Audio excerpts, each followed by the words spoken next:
Bienvenue chers amis au cœur de l'émission Homo Micro. Homo Micro, l'émission qui se prend en mots.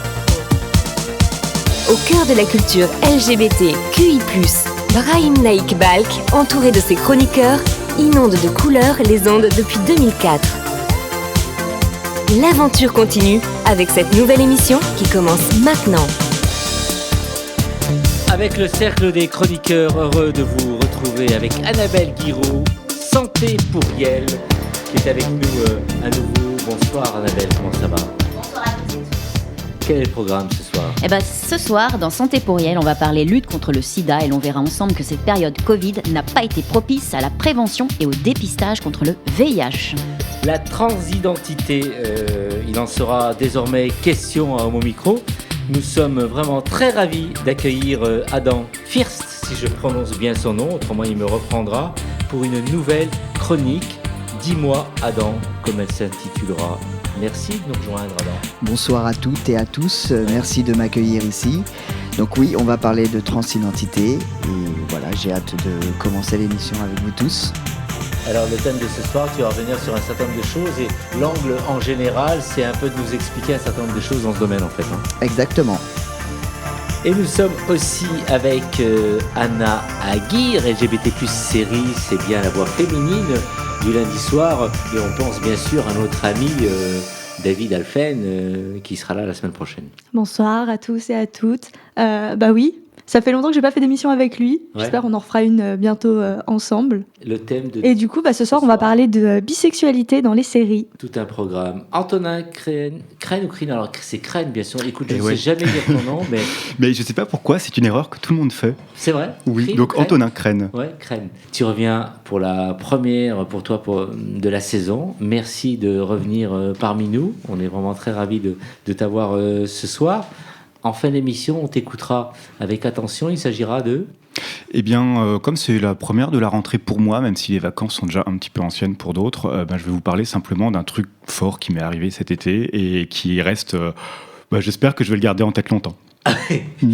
On va vraiment être attentif tout à l'heure en fin d'émission. À la réalisation, notre duo préféré, Amy Aguirre et Nathan Hilero. Merci d'être avec nous. Un petit mot, on a envie et besoin d'entendre votre voix. Amy ? Bonsoir Brahim et bonsoir à toutes les personnes qui nous écoutent. Bonsoir Brahim, écoutez, je suis très heureux déjà de revenir pour la réalisation et pour vous accompagner encore pour une nouvelle émission. Ouais. Voilà. Alors c'est mieux quand tu es seul ou quand tu es avec Amy ? Les deux. Les deux. En vrai, je vais vous expliquer pourquoi. C'est bien d'être seul parce qu'on a beaucoup de responsabilités, Ouais. mais à deux c'est toujours mieux parce qu'il y a plus de fun. Et je terminerai à deux, c'est toujours mieux. Homo Micro, le cercle des chroniqueurs. Qu'est-ce que la transidentité ? En ce moment, on a un peu l'impression que c'est un effet de mode, un délire de la société qui démontrerait que le monde est réellement devenu fou. On est bien loin de la réalité, car là, on parle de milliers de personnes qui souffrent de ne pas être qui ils sont, qui se battent chaque jour dans un corps qui n'a jamais correspondu à ce qu'ils sont vraiment. Une souffrance qui malheureusement est trop souvent enfouie, si profondément qu'il est parfois difficile pour certaines ou certains de se lancer dans ce qui est le destin de leur propre vie. Alors, la solution est toute simple, accepter et comprendre que chacun d'entre nous peut vivre sa vie sans avoir au final à se justifier et répondre aux questions les plus indiscrètes qu'on ne peut imaginer. En réalité, je parle de transidentité. Mais ce discours-là fonctionne également pour toutes les minorités, quelles qu'elles soient, les personnes dites exclues, ce qu'on appelle l'idéal de notre société. Et si ce n'était pas la société elle-même qui était hors norme ? Et là, je vous demande à toutes et à tous de méditer. Et merci à Adam d'être là pour cette nouvelle chronique qui va bien sûr durer à Homo Micro. Et alors, la première question, Adam, et j'en parlais au tout début de mon introduction, qu'est-ce que la transidentité pour ceux qui ne savent pas encore ? Alors la transidentité, en fait, c'est en gros des personnes qui sont nées dans le mauvais corps, qui sont nées femmes ou hommes, et qui, au fond d'eux, dans leur âme, leur esprit, c'est tout autre chose, quoi. Ouais. Et c'est pour ça qu'il faut pas, mélanger tous les termes, etc. Donc c'est vraiment des gens qui ont une vraie dysphorie de genre, qui sont vraiment mal dans leur peau, qui mettent du temps à se rendre compte et à l'accepter. Et alors, quels sont les bons termes à employer? Parce que souvent, on se trompe, on ne sait pas comment s'y prendre, comment donc engager des échanges avec les personnes qui sont concernées par ça. Il y a certainement des choses que tu peux nous dire ce soir. Oui, bien évidemment. Déjà, faut pas dire du tout transsexuel, par exemple. Il y a plein de gens qui font l'erreur et c'est quelque chose qui est à éviter à tout prix parce qu'en fait, c'est complètement différent. Transgenre, c'est le terme à employer, vraiment. Transgenre, ouais. Une personne transgenre, un homme trans, une femme trans, voilà. Et qu'est-ce qui nous a amené à faire des erreurs et à pas employer les bons termes un peu d'après toi? C'est parce que les gens, en fait, mêlaient la sexualité avec le genre alors que ça n'a rien à voir. On peut être un homme trans et être gay ou hétéro ou non-binaire, etc. Ouais. Et ne pas être dans le bon corps, pour autant. La sexualité, c'est vraiment autre chose. C'est son orientation, en fait, la sexualité aussi. Le genre, c'est vraiment ce qu'on est au fond de soi. Et alors, la différence entre FTM et une MTF, dis-nous, rentre un peu dans les détails et dis-nous. Alors, FTM, c'est female to male, donc c'est une femme née femme à la naissance qui devient un homme, donc un homme trans du coup. Et une MTF, c'est male to female, donc c'est l'inverse, c'est un homme né homme à la naissance, et qui devient une femme ou qui est une femme du coup, voilà. Et donc une femme trans. Et quand on dit en fait sexualité égale genre, c'est-à-dire? Ça c'est non du tout. Non. Il faut pas du tout mêler les deux, quoi. La sexualité c'est vraiment autre chose, comme je disais tout à l'heure, c'est une orientation sexuelle et le genre c'est le genre le humain d'être un homme, une femme, binaire, non binaire, etc.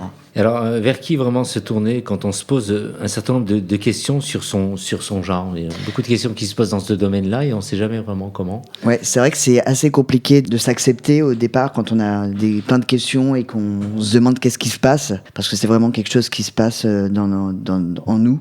Moi, je dirais que la première personne vers qui se tourner, c'est son entourage, dans la mesure du possible. L'entourage? L'entourage, oui. Au départ. On parlait à des gens aussi qui sont très accessibles. Parce que là, si je devais dire tout de suite, allez voir un psy ou etc., ça va être tout de suite médicalisé, etc. Alors, effectivement, il faut peut-être aller voir un psy à un moment donné. Ouais.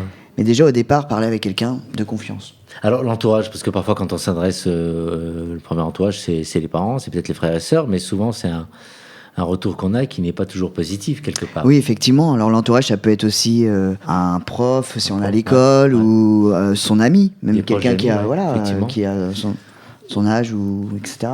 Ou une association. Exactement, il y a aussi les associations, mais ça peut faire peur également. Moi, je conseille vraiment aux gens d'en parler à la personne en qui il a le plus confiance, parce que déjà, c'est difficile d'en parler, de l'accepter aussi, de la transidentité. Ouais.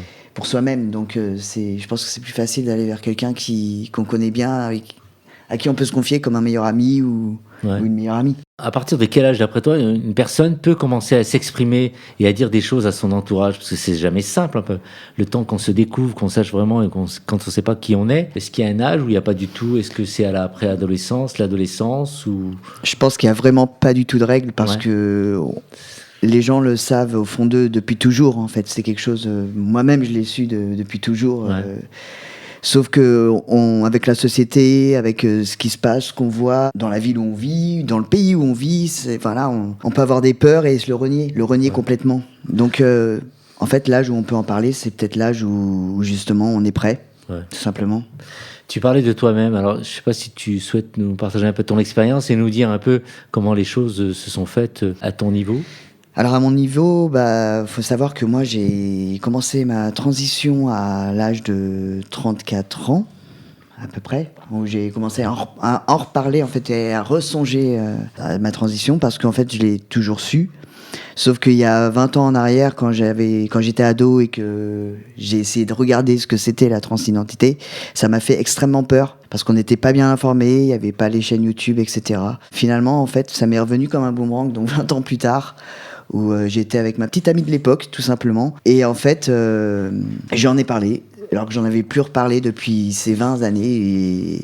Et elle a eu le réflexe génial d'ailleurs d'ouvrir son Mac et de dire bon, on va regarder comment c'est aujourd'hui, comment ça se passe pour être enfin soi-même, et parce que c'est ce que tu dois être. Et du coup, je me suis lancé, et puis c'est revenu comme ça, quoi. Ouais. Et là, j'ai entamé toutes les démarches administratives, psy, etc. Enfin voilà, j'ai été prêt. Donc, comme quoi, on peut laisser passer des années avant d'être vraiment prêt. Oui, effectivement. Et le message est passé avec les amis, la famille. Ah oui. Tout ça, ouais. Parce qu'en fait, c'est là où je me suis rendu compte que dès qu'on décide de vouloir quelque chose ou d'être qui on est, en fait, tout est facilité, quoi. Avant, ça me faisait peur. C'est pour ça que j'ai mis des années à me lancer, et à mettre des œillères et à me dire que c'était pas possible. Mais quand on veut vraiment quelque chose, en fait, tout est possible. Et là, on commence vraiment à être heureux. Ouais. Et c'est le cas aujourd'hui, voilà. Alors, pour être heureux, donc, c'est aller vers les autres. Et comment les autres nous reçoivent un peu. Les amis qu'on avait, donc j'imagine que vous avez toujours les mêmes amis. C'est intéressant de savoir un peu par rapport à l'entourage, comment ça se passe. Les gens, non, en fait, finalement, ils n'étaient pas étonnés plus que ça. Ils le savaient au fond qu'il y avait quelque chose qui n'allait pas. J'étais toujours en manque de confiance en moi, j'étais toujours un peu garçon manqué, etc. Mais ça veut rien dire non plus. Hein. Mais il y avait quelque chose. Quand je l'ai dit, en fait, finalement, mon entourage, personne n'était étonné. Donc c'était plutôt cool que ça se passe comme ça. Ouais.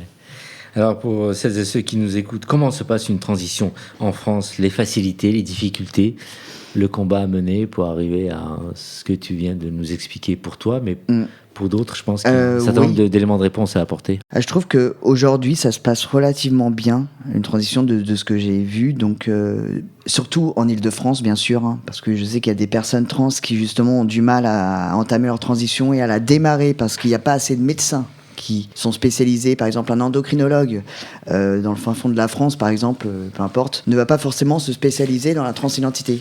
Même moi, au début de ma transition, j'ai été recalé par des endocrinologues qui justement ne traitaient pas la transidentité, enfin ils évoluaient pas, quoi. Donc il fallait trouver vraiment des spécialistes dans les spécialistes, en fait. Donc ça peut être compliqué pour les personnes qui sont en dehors de l'Île-de-France. Sinon, au départ, voilà, c'est tout de suite aller voir un psy. Et ça, les psys, de toute façon, ils sont tous ouverts à la question. Donc c'est vraiment la première étape, je pense. Et c'est assez simple dans ce cas-là. Et au niveau administratif, pareil, ça peut être aussi relativement simple. Ça dépend des régions également. Mais il y a beaucoup de sites web qui aident aussi à ce qu'une transition se passe bien en France. Ouais. Alors, tu transmets un certain nombre de choses, et là, je vais donner la parole à notre amie Annabelle, qui va parler un peu de ton parcours et de ce que tu fais, parce que toute cette expérience que tu viens de développer au micro avec nous ce soir, eh bien, tu fais un certain nombre de choses, tu as des activités par ailleurs sur les réseaux et autres. Annabelle, on t'écoute. Alors Adam, bonsoir. Bonsoir. Donc, après cette première intervention en direct et de qualité, je me permets de te dresser le portrait en quelques mots pour que nos auditeurs apprennent à te connaître davantage. Alors tu te définis comme homme trans depuis le 27 juin 2020, 15 mois tout pile. Happy birthday. Merci. D'ailleurs, la transidentité fera part entière de tes chroniques à Homo Micro. Tu es très présent sur les réseaux sociaux, TikTok, Instagram, sous le pseudonyme Adam First ou Adam First Off. Tu as également ta propre chaîne YouTube où tu parles du milieu LGBTQI+, et de développement personnel. Bienvenue à toi, bienvenue. Merci. Et on est heureux et heureux de t'accueillir au sein du cercle des chroniqueurs d'Homo Micro. Merci. On est vraiment, effectivement, très heureux. Alors, les retours que tu as un peu sur les réseaux sociaux, tout ça, je pense que c'est souvent des retours satisfaisants. Ça te construit, j'imagine, et toi, tu arrives aussi à conseiller des personnes qui se posent un certain nombre de questions aussi. Exactement. En fait, j'ai voulu montrer mon parcours de transidentité parce que j'avais pas accès à ça à l'époque. Et je me dis que c'est important que les personnes soient rassurées, qu'ils se disent que c'est possible, montrer tout le cheminement aussi d'une transition, parce que parfois ça peut être un peu flou. Et là, il y a vraiment... c'est mon chemin à moi, il y en a plein. Il y en a des milliers des chemins pour venir à être qui on veut être. Mais en tout cas, ça me permet d'être organisé et de bien préparer sa transition quand on est prêt à être qui on veut être. Ouais. Qui on est, quoi. Tour de table des réactions, Antonin. Je suis sûr qu'il y a... Je suis curieux, donc j'ai une question pour toi. Alors si je comprends bien, avant ta transition, tu m'arrêtes quand je suis indiscret, mais tu étais en couple avec une femme. Exactement. Et je me demande justement, est-ce que, bon là, l'émission Homo Micro, on est gay, lesbienne, bi, on n'est pas forcément trans, ça n'a finalement rien à voir, et pourtant on a envie de s'associer à ton identité, et alors finalement, le fait, toi, que peut-être tu évoluais déjà dans un milieu LGBT, du fait d'être en couple avec une femme. Oui, c'est ça. Ouais, est-ce que tu as l'impression que, quand tu dis que dans ton entourage ça s'est bien passé, est-ce que tu crois que le fait d'avoir un entourage plutôt de lesbiennes, de gays, est-ce que ça aide, ou est-ce que c'est juste un coup de bol que ça soit bien passé pour toi et que finalement ça n'a rien à voir? Je pense que ça aide, oui, énormément d'être dans le milieu LGBT, et bien évidemment, avoir des amis qui sont quand même dans le milieu, oui, c'est clair. Après, moi, je suis une personne qui a toujours été... j'ai des amis geeks qui sont complètement hétéros. Enfin, je suis d'un milieu... Mais c'est vrai que la majorité sont LGBT. Je pense que j'ai eu beaucoup de bol aussi, ça, faut le dire, hein, que j'ai eu beaucoup de chance. Donc, j'en suis très reconnaissant par rapport à ça. Mais ouais. Anna, alors une question personnelle, bien sûr, mais après, voir tout ce qui concerne, je veux dire, les séries. Je pense qu'il y a plein de séries qui abordent ce sujet, mais tu avais certainement une question à poser à Adam. Alors, je n'avais pas forcément une question, mais c'est vrai que c'est très bien, je trouve, que tu sois là, parce qu'on n'en parle pas assez. Et c'est vrai que tu as soulevé des questions que moi-même, je me posais. Par exemple, la différence entre transsexuel et transgenre, quel était le bon mot à utiliser. Et on a du mal à trouver les réponses, parfois, même sur Internet. Et c'est vrai qu'avoir quelqu'un qui est vraiment dans la chose, en fait, qui sait de quoi il parle, c'est vraiment important. Et voilà, et du coup, c'est vraiment très très bien que tu sois là pour nous apprendre, parce qu'on a encore besoin de s'éduquer. Et je pense que même les gens qui nous écoutent le pensent aussi. On a besoin de s'éduquer, c'est important. Très juste. Annabelle? Eh ben moi, ton histoire, il y a un livre qui va... J'allais poser cette question, oui. Ah oui, ça serait chouette, ouais. J'adore écrire, donc oui. Je suis sûr que ça viendra, bien sûr. Bonne question. Et on va donc à nos amis réalisateurs, Amy et Nathan. C'est que ça m'a touché énormément au niveau de la chronique, parce que ça m'a, on va dire, le fait qu'il parle de côté trans, ça m'a, on va dire, un peu... ça m'a marqué, parce que, effectivement, certes, on n'en parle pas assez, mais en même temps, c'est, on va dire, dans le slogan de l'émission. Donc derrière, ça nous rappelle aussi pourquoi cette émission, elle est LGBTQI+.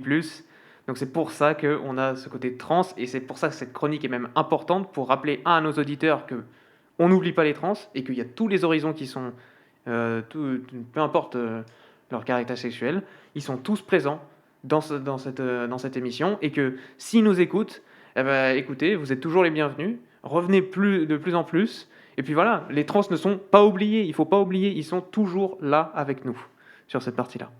Vous voulez ajouter, Amy? Non, j'ai rien de spécial à ajouter, je suis d'accord avec tout le monde, évidemment, c'est important que tout le monde ait sa voix dans cette émission. Donc Adam, on espère te revoir la semaine prochaine ou dans 2 semaines, pourquoi pas?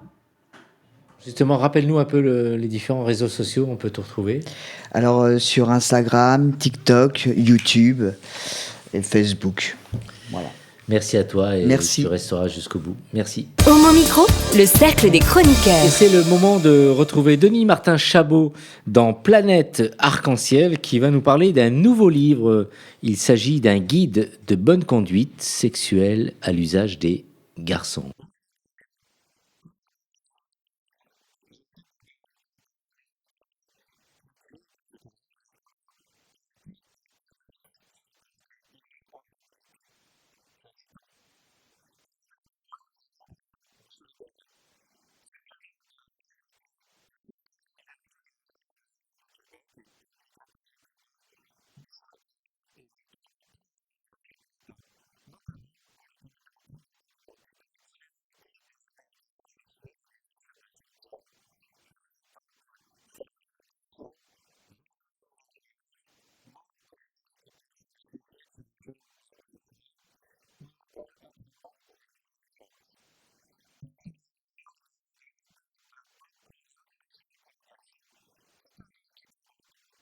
Ben écoute, avec tous les débats qu'on a eus sur le consentement, le MeToo à travers le monde depuis quelques années, et puis je me disais, comment ça se fait qu'il n'y a rien pour les gars? Puis il y avait depuis quelques années d'excellents livres sur la sexualité des femmes, sur des conseils, quoi faire, quoi pas faire. Rien pour les gars, ni en français, ni en anglais. Je me dis, si je le fais pas, qui le fera? Alors, je me suis jeté là-dedans et puis j'ai dit un livre pour les ados, les jeunes hommes, mais tu sais, on peut apprendre à tout âge. Là. Il y a des plus vieux qui peuvent le lire aussi. C'est un livre ludique, je ne veux pas faire la morale. Là. Il y a 34 très, très beaux dessins, très ludiques. C'est écrit comme on parle, comme je parle normalement, comme on fait actuellement. Et puis, on fait le tour de toutes les questions.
Vous écoutez Homo Micro, une émission de et avec Brahim Naik Balk. Merci Denis Martin Chabot depuis Montréal et à très très vite à Homo Micro. Nathan et Amy, on passe à la musique. Oui, et pour cette première musique, on va surtout évoquer un groupe japonais. Alors, je sais que la chronique aujourd'hui d'Anna ne porte pas forcément sur le Japon, mais je voulais quand même rendre un magnifique hommage par rapport justement à la culture manga et nippone en général. Et j'ai décidé de choisir un magnifique morceau et dont l'artiste est du coup YOASOBI, qui est très connu au Japon parce qu'ils ont fait beaucoup de singles. Récemment aussi, ils sont très connus parce qu'ils font beaucoup d'openings de manga, de séries manga. J'en ai pas une antenne, c'est ça le problème au niveau des séries, mais c'est pas grave. Voilà, on va quand même passer ce magnifique morceau qui est du coup Racing into the Night, c'est de YOASOBI.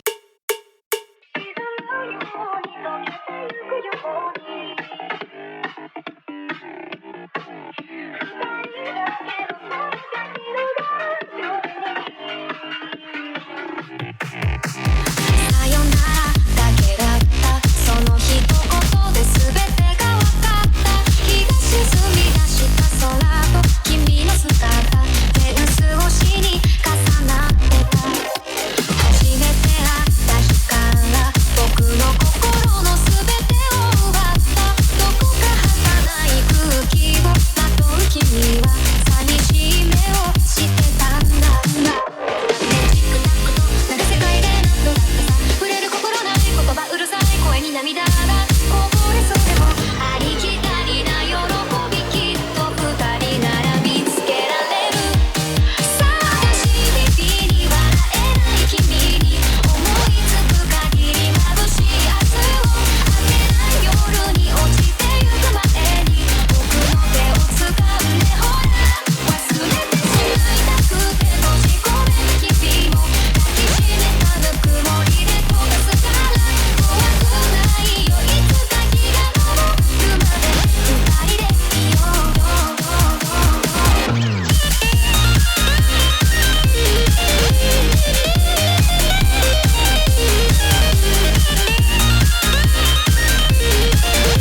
Micro, le cercle des chroniqueurs. Et on continue avec LGBT+, série TV avec Anna. Alors pour cette chronique, tu as décidé de faire écho à une information donnée par Valérie il y a 2 semaines. Alors oui, je ne sais pas si vous vous rappelez, mais il y a 2 semaines, Valérie nous a dit que c'était le mois de la visibilité bisexuelle. Et plus précisément, le 23 septembre, c'était la journée dédiée à la bisexualité. Et comme on arrive fin septembre, je me suis dit que j'allais vous faire une petite chronique sur la représentation bisexuelle dans les séries. Donc voilà, je me suis un peu posé la question de qu'est-ce qu'on a à la télé. Parce que quand on y réfléchit bien, dans la société, la communauté bisexuelle, elle est assez souvent mise de côté. Elle est un peu invisibilisée et presque invalidée. Il y a des stéréotypes qui traînent, je pense que vous en avez peut-être entendu. Ils savent pas choisir, ils veulent se rendre intéressants, ils ont plus de facilité à tromper, c'est qu'une phase ou une tendance. Et je me suis rendu compte que dans les séries, c'était un peu la même chose. C'est-à-dire que déjà, avant les années 90, le peu de personnages bisexuels qui apparaissaient, ils étaient secondaires et leur bisexualité était sous-entendue. Et puis les années 90 et 2000 sont arrivées, et il y a eu l'apparition des premiers personnages principaux bisexuels. Mais les scénaristes, en fait, ne savent pas trop comment les écrire et surtout comment les représenter. J'ai plusieurs exemples. Alors, par exemple, dans Sex and the City, dans les années 2000, on parle de la bisexualité pour les hommes comme une escale sur le chemin de Gay Town. C'est-à-dire que, en fait, c'est qu'un moyen de faire accepter son homosexualité. Et cette idée se retrouve même plus tard dans la série Glee, qui était dans les années plus 2010. Le personnage de Blaine remet en question sa bisexualité et son copain lui répond « Bisexuel, c'est un terme que les mecs gays au lycée utilisent lorsqu'ils veulent tenir la main des filles et se sentir normaux pour changer. » Et on se rend compte que cette vision de la bisexualité comme un prétexte pour refouler son homosexualité est très très ancrée dans la société. Il y a d'autres séries aussi qui manquent de représentation. David nous a déjà parlé par exemple de Queer as Folk, je ne sais pas si vous vous en souvenez. Ouais. Dans la série, la bisexualité n'est pas représentée. Il nous a également parlé de la série The L Word, et carrément dans la série, la bisexualité est définie comme dégoûtante. Alors, ce manque de représentation est assez choquant quand on sait que la bisexualité représente une part très importante de la communauté LGBTQI+. Ah oui, c'est vrai que c'est très choquant. Et de temps en temps, voilà, on a des personnages qui semblent être bisexuels, mais c'est jamais clairement dit. Récemment, il y a eu la série sur Netflix The Queen's Gambit, que vous avez peut-être regardé. Le personnage principal, Beth Harmon, se réveille un matin avec une femme après une nuit de beuverie. Mais c'est une histoire sans lendemain, on n'entend pas parler plus que ça en fait de cette histoire. Et on peut se poser la question de son orientation sexuelle. Et c'est ce qui se passe très régulièrement. En fait, les fans doivent élaborer leurs propres théories et leurs propres idées sur leur personnage préféré. Est-ce qu'un personnage est réellement bi ou est-ce que c'est pour faire de l'audimat ? Lorsqu'un personnage a eu dans son passé une relation avec une personne du même sexe et se marie par la suite avec une personne du sexe opposé, est-ce qu'il est bi ou alors est-ce que c'était juste pour découvrir son identité sexuelle ? Peu de personnages sont définis comme clairement bisexuels. Et le fait de le sous-entendre, c'est pas une représentation. Et la plupart des fans bisexuels considèrent ça comme de la lâcheté. Lorsque les showrunners, les producteurs et les scénaristes ne déclarent pas ouvertement qu'un personnage est bisexuel, en fait, ça permet aux gens d'écarter cette idée que ça existe. Et ces choix scénaristiques, ça porte un nom. C'est le no bisexuals. En fait, ce schéma d'écriture représente le manque de personnages bisexuels et le fait que les séries ne reconnaissent même pas leur existence. Donc si vous faites attention un peu aux séries que vous regardez, vous pouvez remarquer que tout personnage qui est dans une relation avec un autre personnage du même sexe ou qui a une attirance pour le même sexe est considéré tout de suite comme étant gay, ou alors soit c'est pour plaisanter. Alors oui, l'existence des bisexuels est reconnue, mais ils sont généralement décrits comme libertins, accros au sexe, indécis, manipulateurs, ce qui reflète les préjugés en fait, qu'il y a dans la vie réelle. Et cette tendance dans l'écriture des personnages soulève aussi la question des hommes bisexuels, qui ne sont presque pas représentés du tout, en particulier dans les productions occidentales. Parce qu'en fait, ils souffrent de la masculinité traditionnelle qui peut s'avérer toxique. Et les rares personnages féminins bisexuels sont quant à elles victimes, et n'ayons pas peur de dire les choses, du fantasme « girl on girl is hot ». Donc en gros, la société est plus apte à accepter ces personnages qui peuvent explorer toutes les facettes de leur sexualité autant qu'elles le souhaitent, parce que c'est caliente et c'est sexy, quoi. Et tous ces personnages, féminins ou masculins, font les frais d'une société qui ne reconnaît pas la bisexualité. Dans la vie réelle, on appelle ça l'effacement bisexuel. À ce schéma scénaristique s'ajoutent d'autres tendances. On a par exemple l'ambiguously bi. Cette dernière, en fait, consiste à jouer sur des ambiguïtés tout en ayant des personnages qui ne sortent qu'avec le sexe opposé. À ça s'associe ce qu'on appelle le queerbaiting, c'est-à-dire créer des tensions entre des personnages afin d'attirer un public LGBTQI+, à la recherche de représentation sans jamais passer le pas. On trouve également le ambiguously gay, c'est-à-dire le cas où un personnage qui était apparemment hétérosexuel tombe amoureux d'un personnage du même sexe. Il saute alors le pas et ne s'intéresse plus qu'au même sexe que lui. Et en fait, la possibilité qu'il puisse être bisexuel n'est même pas évoquée. On passe d'hétéro à gay sans se soucier du spectre de la bisexualité qu'il y a entre les deux. Ce sont des schémas qu'on a retrouvés pendant très longtemps dans les séries et qui participent à l'invisibilisation de la communauté bisexuelle. Alors depuis quelques années, quand même, les choses évoluent, Anna. Heureusement quand même. De nouvelles générations de showrunners et de scénaristes arrivent aux commandes de séries et n'hésitent pas à inclure de la représentation bisexuelle.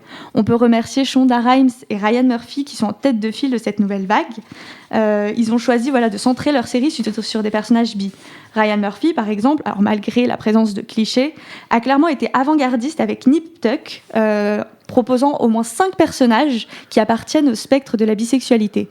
Shonda Rhimes, quant à elle, nous offre le personnage fort avec Annalise Keating dans How to Get With a Murder, qui est bi, ou alors Cali Torres dans Grey's Anatomy. Les personnages de femmes bisexuelles prennent également de l'importance. On peut nommer Villanelle dans Killing Eve, ou Sarah Lance dans Legends of Tomorrow. Les séries de science-fiction ne sont pas en reste. Babylon 5, Star Trek, Deep Space Nine ou Doctor Who ont pavé la voie en mettant en scène des personnages bi. Pour retourner un peu dans les héroïnes guerrières et les femmes badass, la série The 100 restera dans l'histoire des séries pour son héroïne bisexuelle, Clark Griffin. Et en 2017, Brooklyn Nine-Nine fait parler d'elle en mettant en scène le coming out bisexuel de Rosa, qui dit clairement « je suis bisexuelle », chose qui n'a jamais été faite auparavant. Alors oui, les choses changent, parce que la société évolue et que la communauté bisexuelle commence à être reconnue. Mais maintenant, il faut continuer comme ça et s'éloigner de ces choix scénaristiques qui mettent à mal les bisexuels. Et c'est là que le mot de la visibilité bisexuelle prend tout son sens, car il reste un long chemin à faire. Merci pour cet éclairage, Anna, qui mérite un nouveau tour de table. Tiens, ton petit voisin Adam, qui a certainement un certain nombre de choses à dire. Oui, effectivement. La bisexualité n'est pas du tout mise en avant. Et puis c'est vrai que je connais pas mal de personnes qui sont bisexuelles qui se sentent vraiment à l'écart de la communauté LGBT et c'est triste. Tout comme les pansexuels aussi, ils sont dans le même lot. Et voilà. Donc c'est bien que tu aies fait cette chronique. Annabelle ? Certains diront il y a des journées pour n'importe quoi, mais il y a des journées qui sont aussi très très utiles.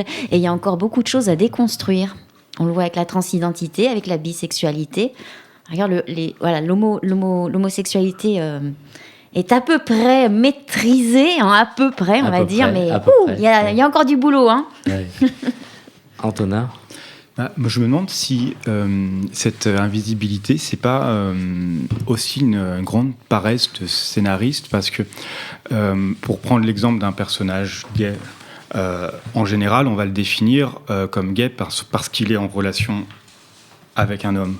Et en fait, on va être incapable, souvent dans le scénario, de parler de l'identité, de l'orientation sexuelle comme faisant partie de l'identité du personnage, tant qu'il n'y a pas une interaction amoureuse ou sexuelle avec un autre personnage. Et donc, si le personnage est en couple avec un homme ou qu'on montre une situation de drague entre deux hommes, on va se dire oui, d'accord, il est gay. Sauf qu'en fait, comme tu le dis très bien, on peut être en couple avec un homme et être bi. Et à quel moment le scénariste fait l'effort en fait de cette complexité et de rentrer dans la psychologie du personnage et dire oui, d'accord, là je vous le montre pas à l'écran parce que je ne vais pas non plus coucher avec n'importe qui pendant toute la série. Mais potentiellement, il pourrait désirer des hommes et des femmes. Et ça, je pense que c'est juste difficile à faire comprendre et que c'est un effort que souvent on ne veut pas faire dans des productions un peu faciles, peut-être. Oui, je suis totalement d'accord avec toi. C'est clair que c'est assez compliqué à faire. Et puis, il y a ce poids un peu de la société. C'est-à-dire, comme tu l'as dit, quand on voit un homme avec un homme, on aura plus de facilité à se dire il est gay, plutôt que de se poser la question, dans son passé, peut-être, est-ce qu'il a eu des relations avec une femme ? Est-ce que... c'est pas parce qu'il sort avec un homme qu'il est que forcément gay. C'est des idées conçues qu'il y a malheureusement dans la société. Et pour les scénaristes, c'est beaucoup plus facile de s'appuyer sur ça. Et c'est vrai qu'ils vont pas faire l'effort d'aller plus loin et de se dire il y a d'autres choses, il y a d'autres orientations sexuelles qui méritent en fait d'être connues et c'est important de le faire, mais ça, ils s'en rendent pas compte. Oui, et qu'on peut en parler en dehors de relations sexuelles, justement. Oui, c'est ça, c'est pas la peine peine d'avoir, pour montrer un personnage bisexuel, de l'avoir qui couche à droite et à gauche pour le montrer. Oui. Merci Anna. Homo Micro, le cercle des chroniqueurs. Et on en vient donc à la chronique Santé plurielle avec Annabelle. Sida en temps de Covid. Commençons par des chiffres chocs. Les pays développés, 1/5 des pays dans le monde, ont acheté plus de la moitié des vaccins Covid-19 depuis leur mise à disposition. On va voir ensemble qu'il existe une vraie bataille sanitaire planétaire entre les virus VIH et SARS-CoV-2. Partons ensemble à la conquête de ces deux fléaux viraux. Depuis pratiquement 2 ans, le Covid prend toute la place sur notre planète Terre. Le mot dépistage fait partie intégrante de notre langage courant. On pense immédiatement à test PCR, test antigénique. Mais on oublie que le dépistage, c'est pas toujours un coton-tige dans le nez ou un test salivaire. Le dépistage, c'est avant tout une technique non invasive. Exemple, mammographie, prise de sang et autres analyses biologiques. Pour détecter une maladie comme le cancer, le diabète et le sida. Or, depuis 2 ans, la pandémie de Covid-19 a fortement impacté la lutte contre les autres maladies à travers le monde. Illustration avec le dernier rapport annuel du Fonds mondial, le Covid-19 a eu un impact dévastateur sur les programmes de prévention des autres épidémies, comme le sida. Les actions de prévention ont ralenti de 11%, sans compter la baisse de fournitures en préservatifs liées aux perturbations survenues sur les chaînes d'approvisionnement. Quant au dépistage du VIH, il a chuté de 22%. Devant ce sombre tableau, il y a eu des éclairs de génie. Certains systèmes de santé, organisés, équipés, ont eu l'idée de faire un double dépistage. Au Nigeria, par exemple, l'Agence nationale de contrôle du sida a procédé à des dépistages VIH sur les personnes testées au Covid. Résultat, c'est mathématique. Plus de dépistage, plus de détection de personnes positives au VIH, c'est autant de personnes séropositives qui seront traitées, qui ne vont plus infecter. Les innovations de ce style sont malheureusement à la marge. Dès le début, la lutte contre le Covid s'est faite au détriment des programmes de prévention et dépistage du VIH. Dès le début, et encore maintenant, la lutte contre le Covid s'est faite au détriment des pays en développement. Car oui, en Afrique, la 3e vague Covid est toujours là. La preuve. Le 2 septembre dernier, l'Organisation mondiale de la santé, l'OMS, déclare que près de 80% du continent africain n'atteindra pas l'objectif mondial de vacciner 1/10 de sa population d'ici fin septembre 2021. À date, seulement 3% de vaccinés. En effet, il y a quelques jours, au sommet mondial sur le Covid-19, organisé par les États-Unis, les décideurs se sont fixés leur propre objectif à atteindre pour l'Afrique. 70% du continent vacciné d'ici 1 an. Autrement dit, gestion des priorités. Et pendant ces 12 prochains mois, le Covid continuera à tout éclipser sur son passage, même les autres maladies. Encore plus que jamais, Afrique, terre de conquête et d'investissement des pays développés. Hop, je m'égare. Revenons à la réduction drastique des campagnes de prévention et dépistage SIDA. Un phénomène pas nouveau. On est en décembre 2019. Je réalise ma première chronique Homo Micro. Déjà à cette antenne, j'interpelle sur le fait que l'on communique davantage sur l'efficacité des traitements aux dépens de campagnes de prévention et dépistage. Quelques semaines plus tard, le phénomène s'enlise avec l'arrivée de SARS-CoV-2, le virus à abattre. Si l'on regarde le fil d'actualité des sites spécialisés sur cette période, on a l'impression que le temps s'est arrêté. Toutes les organisations de terrain, en grande majorité associatives et bénévoles, ont alors souffert d'un manque de visibilité lié à la vague médiatique Covid. Les quelques activités de sensibilisation ont été fortement impactées par les confinements successifs. Quant au dépistage, même ce mot a été accaparé par la cause Covid. Pour un grand nombre, dépistage égale test Covid. Pour la lutte contre le sida, il y a donc urgence à sensibiliser les populations aux moyens de prévention et dépistage à grand renfort ces prochains mois. Hey, j'ai une idée. Si on profitait des ondes d'Homo Micro pour se remettre dans le bain des bons réflexes à adopter face au VIH. Aujourd'hui, il y a la prévention combinée, qui permet de s'adapter à la situation de chacune et chacun. La prévention combinée repose sur 3 piliers. Premièrement, la prévention avec les préservatifs, accessibles, connus et efficaces contre le VIH et les autres infections sexuellement transmissibles. En deuxième, le recours au dépistage, gratuit et anonyme, sur prescription médicale. Il permet de savoir si on est infecté par le VIH ou non. En cas de test séropositif au VIH, on peut ainsi bénéficier d'un accompagnement et d'un traitement adapté. C'est la 3e stratégie. la prescription d'un traitement chronique d'antirétroviral qui rend la charge virale indétectable. Autrement dit, le patient n'a alors plus de risque de transmettre le VIH à sa ou ses partenaires. Autre outil de prévention, le traitement post-exposition, TPE. C'est la prise d'un antirétroviral dans les heures qui suivent une situation à risque, suivie d'une prise régulière pendant 1 mois. Objectif, empêcher la personne traitée d'être contaminée par le VIH. Ce traitement est gratuit et disponible dans tous les services d'urgence des hôpitaux. Enfin, citons la prophylaxie pré-exposition, PrEP, un traitement prescrit par un médecin à prendre avant une situation à risque d'exposition au VIH. Je vous entends de loin là me demander « c'est pour quand le vaccin RNM contre le VIH ?» La technique ne semble pas adéquate pour le moment. Pourquoi ? Première difficulté, le VIH, c'est bien se cacher. C'est un vrai parasite, qui existe que si son génome est intégré à celui de la personne infectée. Autre particularité, il peut rester inactif, comme tout à coup se mettre à s'activer et induire la maladie SIDA. C'est la deuxième difficulté. Il faudrait un vaccin ARNM constamment sur le qui-vive, capable de produire des anticorps à grande échelle pour pouvoir neutraliser l'infection, induite par l'expression du VIH. Et ça, c'est pas facile quand on sait qu'un vaccin ARNM est efficace quelques mois. Ce qui sous-tend des vaccinations répétées au cours de la vie. Alors, en attendant un hypothétique vaccin contre le VIH, qui ne serait pas RNM, utilisons les moyens existants. La prévention combinée, une boîte à outils adaptative et efficace contre le sida. Pour davantage de renseignements et de conseils sur le VIH, vous pouvez vous adresser au planning familial, association locale de dépistage, les centres gratuits d'information, de dépistage et de diagnostic, qu'on appelle les CEGID, ou tout service VIH de l'hôpital le plus proche de chez vous. Merci pour cette riche chronique, Annabelle. C'est vrai qu'avec le Covid, on avait un peu oublié en quelque sorte le VIH. Ça mérite des commentaires et un dernier tour de table. Antonin, un commentaire ? Je pense que aussi pour certaines personnes qui déjà n'étaient pas forcément très à l'aise avec le sujet pour en parler à leur médecin, pour aller dans un centre de dépistage, je crains aussi que avec les confinements et tout, il y a une sorte de jugement moral aussi. Déjà, on peut être jugé quand on a juste fait une fête avec des copains ou parce qu'on fait la bise à sa grand-mère. Si on va voir son médecin pour dire j'ai couché avec un inconnu et je me suis pas protégé. Je pense que le curseur de mélange des fluides avec un inconnu, qu'est-ce qui était toléré avant, qu'est-ce qui est devenu tabou. On voit que même se faire la bise, c'est tabou. Et je pense que pour des gens pour qui c'était doit être difficile déjà de parler de ça, de dire non seulement je suis sorti de chez moi alors que c'était interdit, mais en plus c'était pour coucher avec des gens que je connais pas. Je pense qu'on a fait un recul là sur la lutte contre le sida. Ouais, voilà, et la possibilité d'en parler librement, quoi. Très juste. Adam ?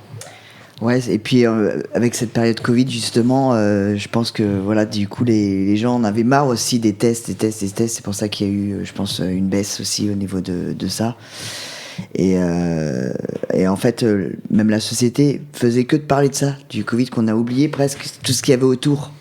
Tout s'est arrêté et c'est vrai que c'est pas mal que tu en aies reparlé là, parce que du coup, pour resensibiliser les gens à ça, parce que aujourd'hui il n'y a que le Covid et il faut resensibiliser les gens. C'est vrai, on en avait parlé la semaine dernière avec Fabien qui faisait son retour, et beaucoup se posaient la question, mais comment on peut imaginer qu'on a fini par trouver le vaccin Covid alors qu'on traîne un peu, on est à la traîne celui du VIH quelque part, même si on est soigné, il y a des traitements, mais c'est toujours quelque chose qui n'est pas complètement guéri en fait. Donc, je vous propose de réécouter donc l'émission de la troisième émission de la rentrée où Fabien en parlait très justement. Merci pour cette chronique, Annabelle. Vous écoutez Homo Micro, une émission de et avec Brahim Naik Balk. Retour à la musique, Nathan. Oui, effectivement, avec cette fois-ci, on va passer à quelque chose de plus joyeux. Je sais que là, on aborde des thèmes qui sont un peu alarmants aussi et inquiétants pour beaucoup de personnes qui nous écoutent. Mais c'est vrai, il faut faire cette prévention, c'est nécessaire. Donc pour détendre un peu l'atmosphère, je me disais, on va écouter une musique qui date quand même d'il y a à peu près 5 ans ou 6 ans, qui est très connue, qui est de Clean Bandit, et qui s'appelle Rather Be, qui est avec Jess Glynne, qui, elle, a fait aussi une super carrière, qui a beaucoup décollé suite à ce morceau. Et donc voilà, je voulais me dire, on va se faire un petit retour en arrière, un petit throwback, comme disent les Américains. Mais voilà, c'est incroyable ce morceau, je l'écoute toujours aujourd'hui, tellement il est apaisant au niveau de la musique. On l'écoute.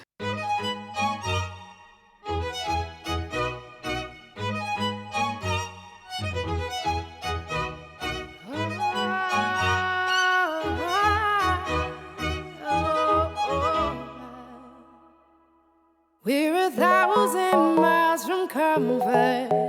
We have traveled land and sea. But as long as you are with me, there's no place I'd rather be. I would away forever, exalted in the sea. As long as I am with you, my heart continues to beat. With every step we take, Kyoto to the bay, strolling so casually. We're different and the same, gave you another name, switch up the batteries. If you gave me a chance, I would take it. It's a shot in the dark, but I'll make it. Knowing the little hope you can't shame me. When I am with you, there's no place I'd rather be. No, no, no, no place I'd rather be. No, no, no, no, no place I'd rather be. No, no, no, no, no place I'd rather be. We set out on a mission to find our inner peace, make it everlasting, so nothing's incomplete. It's easy being with you, sacred simplicity. As long as we're together, there's no place I'd rather be. With every step we take, Kyoto to the bay, strolling so casually. We're different and the same, gave you another name, switch up the batteries. If you gave me a chance, I would take it. It's a shot in the dark, but I'll make it. Knowing the little hope you can't shame me. When I am with you, there's no place I'd rather be. No, no, no, no place I'd rather be. No, no, no, no, no place I'd rather be. No, no, no, no, no place I'd rather be. When I am with you, there's no place I'd rather be.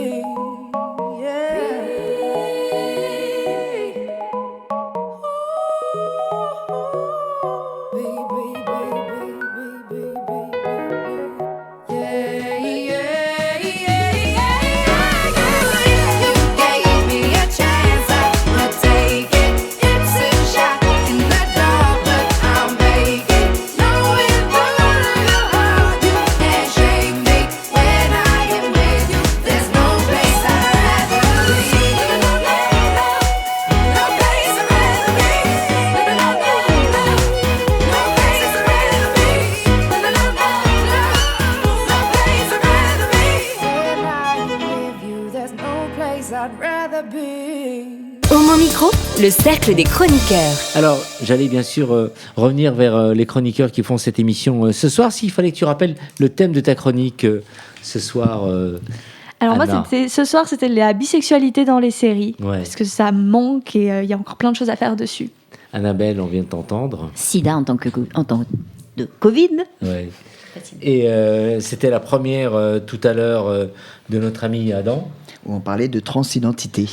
et qui reviendra très très vite parmi nous. Cette émission réalisée par Amy et bien sûr Nathan, qui adore la musique, et on finit bien sûr avec Antonin, une chronique justement avec tout ce que nous d'entendre. Antonin, tu voudrais nous parler d'une rencontre que tu as faite cet été. Alors tendons vraiment bien l'oreille, parce que c'est une expérience qui mérite d'être vécu par plusieurs personnes. Oui, bah, ça va peut-être faire plaisir à Nathan qui voulait qu'on finisse sur une note positive après avoir aussi parlé de sujets graves. Parce que moi, bon, je vais parler simplement, c'est peut-être rien du tout ce qui m'est arrivé, mais alors moi, ça m'a rendu euphorique. L'été est déjà peut-être un petit peu loin pour certains d'entre nous, mais voilà, c'est à ça qu'on reconnaît des vacances réussies. C'est quand on vit en quelques jours ou en quelques semaines des expériences qu'on continue de ressentir longtemps. Et donc, il m'est arrivé quelque chose de fou pendant mes vacances. Un événement important pour moi parce que c'était imprévu, imprévisible. Ça a commencé le jour de mon arrivée dans une petite ville de bord de mer. Je vais faire mes courses et au moment de passer à la caisse, c'est un coup de foudre. Je tombe sur un garçon magnifique. Je ne vois pas son visage en entier parce qu'il est masqué. Mais rien que ses yeux sont incroyables. Je bredouille des mots ridicules, bonjour, merci, les banalités qu'on dit à la caisse d'un supermarché. Et j'ai bien vu dans son regard que pour lui aussi, il s'était passé un truc. Dans ma vie normale, ça aurait dû en rester là, car je ne suis pas du genre à foncer tête baissée. D'habitude, j'élabore des stratagèmes compliqués et le temps que je me décide à aborder l'autre, c'est déjà trop tard. Mais cette fois, il y avait un truc magique dans l'air. Alors, j'ai osé l'attendre à la terrasse du bar en face du magasin et il est venu m'y rejoindre, comme par enchantement. Bon, je ne vais pas entretenir de faux suspense, on n'a pas fini au lit, mais on est devenus copains. N'empêche que le principe de la rencontre est le même.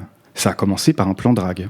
J'ai pensé très fort à l'un de mes amis qui, lui aussi, est tombé en amour dans une boutique de son quartier, mais il n'a pas réussi à créer un tête-à-tête avec le garçon. Alors, parce qu'il fallait agir d'urgence, il s'est débrouillé pour le trouver sur Instagram et il l'a abordé sur ce réseau. C'était plus facile. Mais moi, pendant mes vacances, j'ai découvert que j'étais capable d'oser faire ça dans la vraie vie, et je me suis étonné moi-même. Alors, qu'est-ce que tu appelles exactement dans la vraie vie ? Est-ce que les réseaux sociaux, ce n'est pas la vraie vie aussi, comme pourraient dire un peu nos amis à la réalisation ? Si, moi qui passe beaucoup de temps et qui ai rencontré des gens qui sont aujourd'hui mes amis sur les réseaux, donc oui. Mais ce que je voulais dire, c'est à quel point il est compliqué d'oser aborder quelqu'un dans un lieu qui n'est pas prévu pour ça. Dans un bar gay, a priori, on est tous ouverts à la rencontre. Encore que ce soit souvent plus compliqué que ça, mais ça mériterait une digression un peu trop longue ici. Mais dans un autre lieu, dans la vraie vie donc. Pour les timides, les réseaux sociaux, c'est idéal. On voit ce que l'autre publie, on devine ses goûts, on commente, on bavarde, alors on peut se faire une idée de la conversation qu'on aura si on se rencontre en dehors du réseau. Quand j'avais 18 ans, ces trucs-là n'existaient pas. Et je ne fréquentais pas les bars. Alors, je me souviens de la première fois où j'ai osé glisser un petit papier à un garçon de mon école avec mon numéro de téléphone. C'était effrayant et excitant. S'il acceptait de me donner un rencard, de quoi allions-nous parler ? Je ne savais rien de lui, je n'avais pas pu stocker son profil sur les réseaux puisque ça n'existait pas. On arrivait donc au rendez-vous naïvement, tout nu, au dépourvu. On prenait le risque de s'ennuyer ou de déplaire. C'était flippant.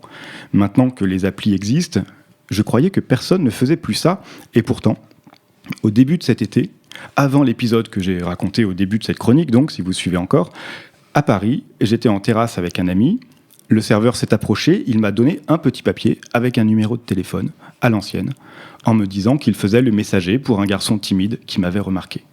Je dis pas ça pour me vanter, évidemment, ça m'a fait plaisir, mais c'est pas tellement glorieux si je dis que c'est la première fois que ça m'arrive, depuis 15 ans que je fréquente les terrasses à Paris. Tu peux me donner l'adresse de ce café, s'il te plaît, pour le serveur.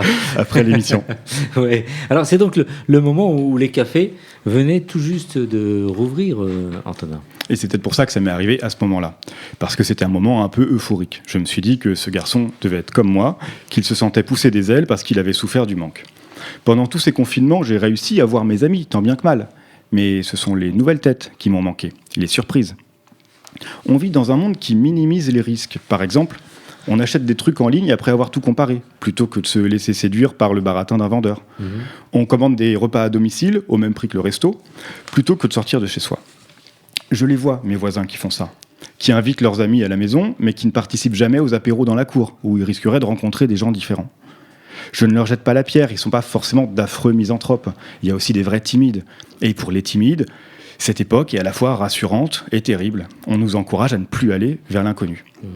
On est protégé du risque, du beau risque de se prendre un râteau ou de ne rien trouver à dire à l'autre, même s'il a de beaux yeux. Cet été, j'ai eu l'impression de sentir ce frisson pour la première fois. Et pourtant, ça a eu lieu dans une petite ville où la vie gay est invisible.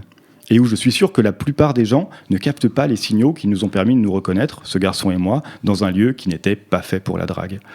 J'ai la chance de vivre à Paris, où nous sommes nombreux et visibles, et où l'on comprend mon regard quand je me retourne au passage d'un garçon, et où on peut se permettre de me glisser, à moi, un mot avec un numéro de téléphone à la terrasse d'un café. Même si on ne devient pas amant ensuite, on échange au moins un sourire, et c'est chouette. Ce qui m'intéresse, souvent, c'est d'observer comment on habite la ville, et comment on peut aussi se rencontrer dans la ville. Alors j'attends avec impatience le jour où on aura à nouveau le droit de tomber le masque pour échanger non seulement un regard enflammé avec le caissier du magasin, mais aussi un sourire. Ouais. Très belle chronique, effectivement. Donc, on a perdu un peu cette habitude d'aller vraiment, comme tu dis, dans la vraie vie, d'aller rencontrer les autres à l'extérieur. Bon, les réseaux sociaux, c'est important, mais pas que. On l'avait évoqué il y a plusieurs semaines dans une chronique. Un dernier tour de table.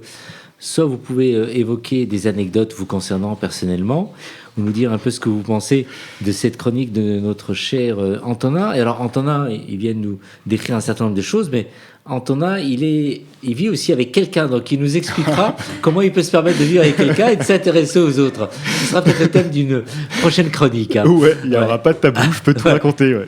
Ouais. Alors, Anna, tiens, est-ce que tu as des choses à ajouter? Et dis-nous un peu, tu as... j'irai pas te demander jusqu'à comment tu dragues ou quoi que ce soit. Avec qui tu vis? Est-ce que tu dragues aussi? Je vis avec mes parents et ma petite sœur, donc voilà, c'est assez compliqué de ce côté-là. Ma vie est beaucoup moins intéressante du coup par rapport à toi. Non, Les regards enflammés à la caisse du supermarché. Non, pas trop, pas trop. Non, je sors pas tellement que ça dans les bars et.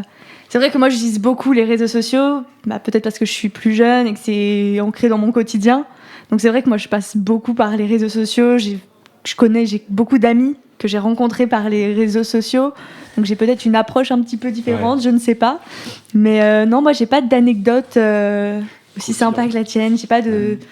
Des fois, voilà, j'ai des petits crushs sur des gens, mais c'est toujours compliqué de, je trouve, transmettre quelque chose et je n'ose jamais aller plus loin, en fait. Ouais. Je suis toujours en mode, ah non, j'ai pas envie.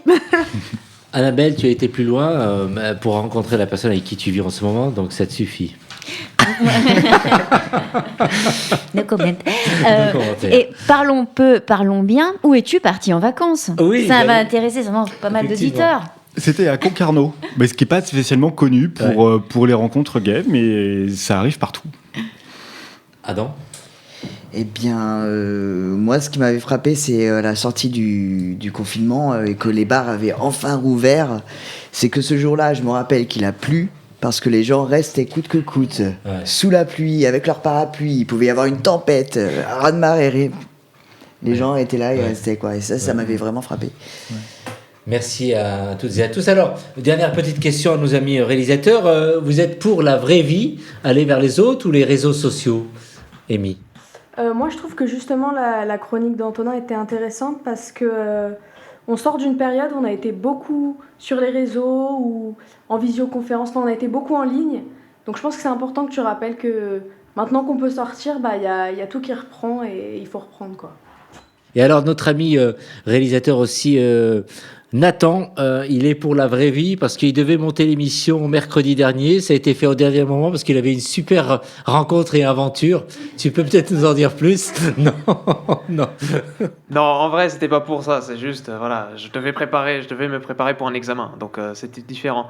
Mais oui, après, sinon, c'est vrai que je suis plus pour la vraie vie parce que, on va dire, le fait de voir aussi les gens en vrai, c'est différent.